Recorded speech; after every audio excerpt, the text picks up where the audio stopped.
क्या आप बहुत समय से प्रार्थना कर रहे हैं लेकिन जवाब नहीं मिल रहा? क्या आपने कभी सोचा कि शायद आप प्रार्थना कर तो रहे हैं, पर उस तरह नहीं जैसा परमेश्वर चाहता है? अगर आप चाहते हैं कि आपकी हर पुकार सीधे परमेश्वर के कानों तक पहुंचे, तो यह वीडियो आपके जीवन की दिशा बदल सकता है। इस वीडियो को अंत तक जरूर देखिए, क्योंकि अंत में एक ऐसी सामर्थी प्रार्थना है जो आपके परिवार, स्वास्थ्य, रिश्तों और आत्मा में चमत्कार ला सकती है। अगर आप चाहते हैं कि प्रभु आपकी सुने, तो अभी लाइक का बटन दबाएं, सब्सक्राइब करें और इस संदेश को दूसरों तक पहुंचाने के लिए शेयर करना न भूलें।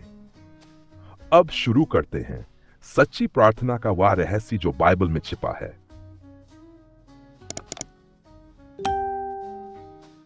क्या आप लंबे समय से प्रार्थना कर रहे हैं लेकिन आपको उत्तर नहीं मिल रहा? क्या आप सोचते हैं कि परमेश्वर सुन ही नहीं रहा?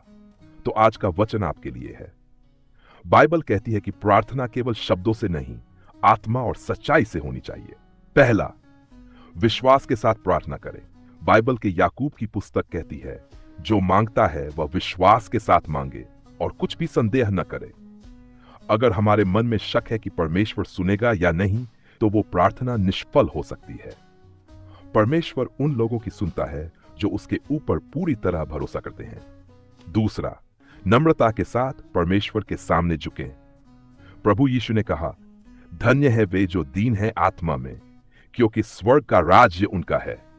जब हम घमंड के साथ प्रार्थना करते हैं तो वह प्रार्थना स्वर्ग तक नहीं पहुंचती, लेकिन जब हम खुद को तुच्छ समझते हुए परमेश्वर के सामने झुकते हैं, तब वह हमारी सुनता है। परमेश्वर की इच्छा के अनुसार प्रार्थना करें। कई बार हम अपनी इच्छा से प्रार्थना करते हैं कि मुझे ये दो, मुझे ये दो, लेकिन बाइबल कहती है, तेरी इच्छा जैसे स्वर्ग में पूरी होती है वैसे पृथ्वी पर भी हो। सच्ची प्रार्थना में हम परमेश्वर की योजना को स्वीकार करते हैं। चौथा, प्रार्थना में धन्यवाद देना न भूलें। फिलिपियों की पुस्तक कहती है, किसी बात की चिंता मत करो, पर हर बात में तुम्हारी याचनाएं धन्यवाद के साथ परमेश्वर के सामने प्रकट की जाएं।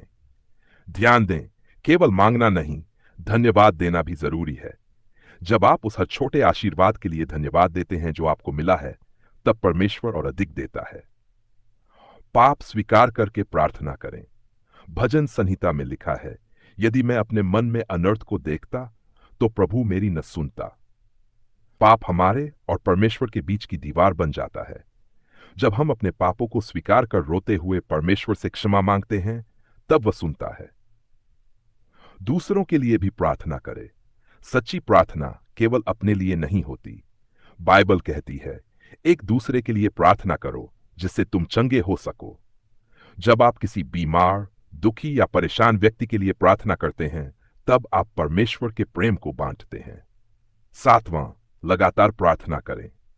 लूका की पुस्तक में यीशु ने एक विधवा की मिसाल दी जो बार बार न्यायाधीश के पास जाकर न्याय मांगती रही।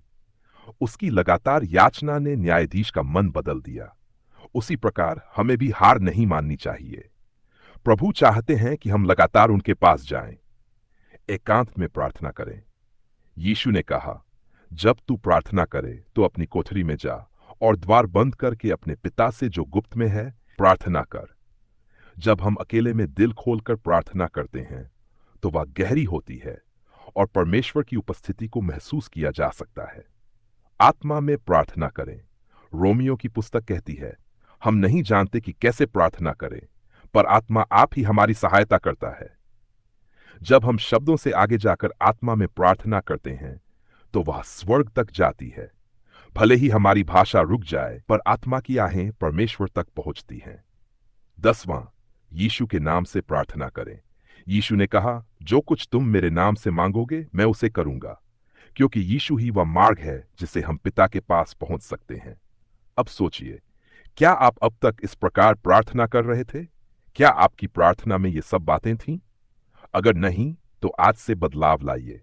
आपकी प्रार्थना अब सिर्फ एक आदत नहीं होगी, बल्कि एक जीवंत संवाद होगी प्रभु से। परमेश्वर सुनता है, बस हमें सही तरह से बोलना आना चाहिए। कुछ और बातें सच्ची प्रार्थना के लिए। जब आप प्रार्थना करें तो मन को शांत करें। फोन बंद कर दें, मन की चिंता बाहर रख दें। हर एक सांस के साथ परमेश्वर को महसूस करें। आप चाहे तो भजन गाकर शुरुआत करें या बाइबल का कोई वचन पढ़कर। फिर दिल से कहिए, हे पिता, मैं तेरे सामने आ गया हूं, मुझे बदल दे। वह सुनता है। आप चाहे तो अपने शब्दों में बोले, कोई तयशुदा भाषा या शैली जरूरी नहीं है, पर जो भी कहें सच्चे दिल से कहें। अब समय है सामर्थी प्रार्थना का, जो आपके जीवन में नया बदलाव ला सकती है। हे स्वर्गीय पिता, मैं तेरा धन्यवाद करता हूं कि तू मेरा परमेश्वर है। आज मैं अपने हृदय को खोलकर तेरे सामने आया हूं। मेरी प्रार्थना अब तक उत्तरहीन रही, शायद मैं गलत तरीके से प्रार्थना कर रहा था। आज मैंने जाना कि सच्ची प्रार्थना क्या है। अब मैं अपनी आत्मा से, सच्चाई से और पूरे विश्वास से तेरे पास आता हूं। हे प्रभु, मेरे पापों को क्षमा कर, मुझे पवित्र कर, मेरे जीवन की हर चिंता, हर डर, हर निराशा को निकाल दे। मुझे सामर्थ्य दे ताकि मैं तुझे और अधिक जान सकूं और तेरे संग चल सकूं। मैं दूसरों के लिए भी प्रार्थना करता हूं, जो बीमार हैं, दुखी हैं, परेशान हैं। तू उनकी सुन। जो इस वीडियो को देख रहे हैं, उन्हें आशीष दे। प्रभु यीशु मसीह के नाम में मैं ये प्रार्थना करता हूं, आमीन। अगर आपने ये प्रार्थना दिल से की है तो यकीन मानिए, परमेश्वर ने आपको सुना है। अब आपका जीवन पहले जैसा नहीं रहेगा। हर दिन प्रभु से बातचीत कीजिए और उसकी योजना में चलिए। अगर ये वचन आपके दिल को छू गया हो तो इसे अभी शेयर कीजिए। कमेंट में आमीन लिखकर बताइए कि आपने प्रार्थना की है।